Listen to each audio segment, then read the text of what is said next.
بسم اللہ الرحمن الرحیم اللہم لک الحمد سرمدا علی حبیبک المصطفیٰ و آلہ و صحبہ ابدا۔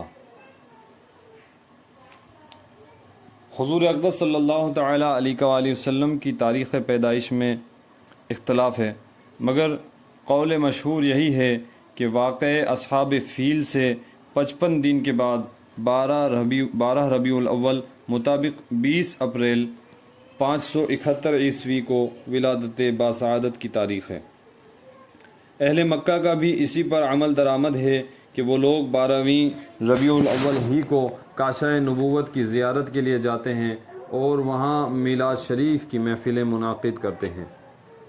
تاریخ عالم میں یہ وہ نرالا اور عظمت والا دن ہے کہ اسی روز عالم ہستی کے ایجاد کا باعث، گردش لیل و نہار کا مطلوب، خلق آدم کا رمز، کشتی نوح کی حفاظت کا راز، بانی کعبہ کی دعا، ابن مریم کی بشارت کا ظہور ہوا۔ کائنات وجود کے الجھے ہوئے گیسوؤں کو سنوارنے والا، تمام جہان کے بگڑے نظاموں کو سدھارنے والا، یعنی وہ نبیوں میں رحمت لقب پانے والا، مرادیں غریبوں کی برلانے والا، مصیبت میں غیروں کے کام آنے والا، وہ اپنے پرائے کا غم کھانے والا، فقیروں کا ماوا، ضعیفوں کا ملجا، یتیموں کا والی، غلاموں کا مولا، سند الاصفیاء، اشرف الانبیاء، احمد مجتبی محمد مصطفیٰ صلی اللہ تعالی علیہ وآلہ وسلم عالم وجود میں رونق افروز ہوئے اور پاکیزہ بدن، ناف بریدہ، ختنہ کیے ہوئے، خوشبو میں بسے ہوئے، بحالت سجدہ مکہ مکرمہ کی مقدس سرزمین میں اپنے والد ماجد کے مکان کے اندر پیدا ہوئے۔ باپ کہاں تھے جو بلائے جاتے اور اپنے نونہال کو دیکھ کر نہال ہوتے، وہ تو پہلے ہی وفات پا چکے تھے۔ دادا بلائے گئے جو اس وقت طواف کعبہ میں مشغول تھے۔ یہ خوشخبری سن کر دادا عبد المطلب خوش حرم کعبہ سے اپنے گھر آئے اور والہانہ جوش محبت میں اپنے پوتے کو کلیجے سے لگایا، پھر کعبہ میں لے جا کر خیر و برکت کی دعائیں مانگی اور آپ کا نام محمد رکھا۔ آپ کے چچا ابو لہب کی لونڈی سویبہ خوشی میں دوڑتی ہوئی گئی اور ابو لہب کو بھتیجا پیدا ہونے کی خوشخبری دی تو اس نے اس خوشی میں شہادت کی انگلی سے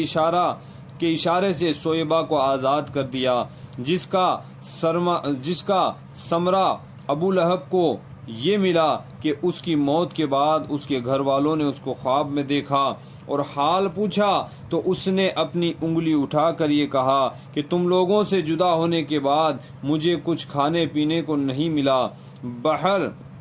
بجز اس کے سوا اس کے کہ سویبہ کو آزاد کرنے کے سبب سے اس انگلی کے ذریعے کچھ پانی پلا دیا جاتا ہے۔ اس موقع پر حضرت شیخ عبد الحق محدث دہلوی علیہ رحمت اللہ نے ایک بہت ہی فکر انگیز اور بصیرت افروز بات تحریر فرمائی ہے جو اہل محبت کے لیے نہایت ہی لذت بخش ہے۔ وہ لکھتے ہیں کہ اس جگہ میلاد کرنے والوں کے لیے ایک سند ہے کہ یہ آپ حضرت صلی اللہ تعالی علیہ وآلہ وسلم کی شب ولادت میں خوشی مناتے ہیں اور اپنا مال خرچ کرتے ہیں۔ مطلب یہ ہے کہ جب ابو لہب کو جو کافر تھا اور اس کی مذمت میں قرآن نازل ہوا، حضرت صلی اللہ تعالی علیہ وآلہ وسلم کی ولادت پر خوشی منانے اور باندی کا دودھ خرچ کرنے پر جزا دی گئی، تو اس مسلمان کا کیا حال ہوگا کہ جو آپ حضرت صلی اللہ تعالی علیہ وآلہ وسلم کی محبت میں سرشار ہو کر خوشی مناتا ہے اور اپنا مال خرچ کرتا ہے۔ مولد النبی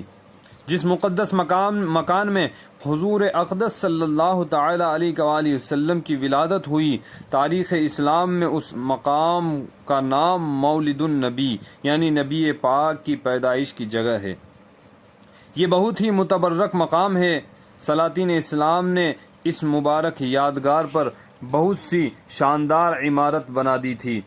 جہاں اہل حرمین شریفین اور تمام دنیا سے آنے والے مسلمان دن رات محفل میلاد شریف منعقد کرتے اور صلاۃ و سلام پڑھتے رہتے تھے۔ چنانچہ حضرت شاہ ولی اللہ محدث دہلوی رحمۃ اللہ تعالی علیہ اپنی کتاب فیوض الحرمین میں تحریر فرماتے ہیں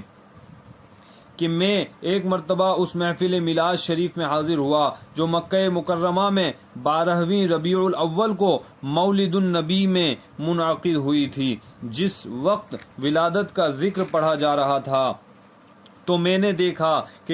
یک بارگی اس مجلس سے کچھ انوار بلند ہوئے۔ میں نے ان انوار پر غور کیا تو معلوم ہوا کہ وہ رحمت الہیہ اور ان فرشتوں کے انوار تھے جو ایسی محفلوں میں حاضر ہوا کرتے ہیں۔ جب حجاز پر نجدی حکومت کا تسلط ہوا تو مقابر جنت المعلا اور جنت البقیع کے گنبد کے ساتھ ساتھ نجدی حکومت نے اس مقدس یادگار کو بھی توڑ پھوڑ کر مسمار کر دیا اور برسوں سے مبارک مقام ویران پڑا رہا۔ مگر میں جب جون 1959 میں عیسوی میں اس مرکز خیر و برکت کی زیارت کے لیے حاضر ہوا تو میں نے اس جگہ ایک چھوٹی سی بلڈنگ دیکھی جو مقفل تھی۔ بعض عربوں نے بتایا کہ اب اس بلڈنگ میں ایک مختصر سی لائبریری ہے اور ایک چھوٹا سا مکتب ہے۔ اب اس جگہ نہ میلاد شریف ہو سکتی ہے نہ صلاۃ و سلام پڑھنے کی اجازت ہے۔ میں نے اپنے ساتھیوں کے ساتھ بلڈنگ سے کچھ دور کھڑے رہ کر چپکے سے صلاۃ و سلام پڑھا اور مجھ پر ایسی رقت طاری ہوئی کہ میں کچھ دیر تک روتا رہا۔